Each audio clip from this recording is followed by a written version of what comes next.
ఎందుకంటే ఇప్పటికే గోవిందప్ప బాలాజీ మాకేం సంబంధం మాకు సంబంధం లేదన్నాడు.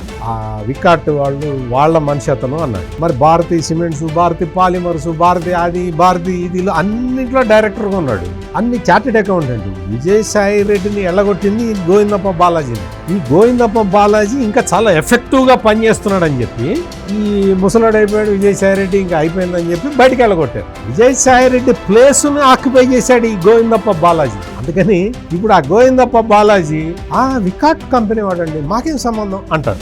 రాజ్ కసిరెడ్డి మాకు సంబంధం లేదు, ఆ తెలుగుదేశం లీడర్ పార్ట్నర్ అంటారు. ఇంకొక ఆయన సజ్జల శ్రీధర్ రెడ్డి మావాడు కాదు, తెలుగుదేశం లీడర్ అంటారు. చివరికి ఇప్పుడు నెక్స్ట్ ఇవాళ అటెండ్ అయ్యారు కదా ధనంజయ రెడ్డిను కృష్ణమోహన్ రెడ్డి అటెండ్ అయ్యారు కదా, వాళ్ళు ఖచ్చితంగా చెప్పాలి. ఎందుకంటే సిట్ దగ్గర మొత్తం ఆధారాలు అన్నీ ఉన్నాయి. వీళ్ళు చెప్తున్నట్టు వీళ్ళు ఆ డబ్బులు ట్రాన్స్పోర్ట్ చేసిన విషయాలన్నీ వీళ్ళే చేశారు, వీళ్ళే ఆర్గనైజ్ చేశారు. డబ్బులు ఎక్కడి నుంచి ఎక్కడికి వెళ్ళినాయి అనేది వీళ్ళే చూశారు అనేది సిట్టు వాదన.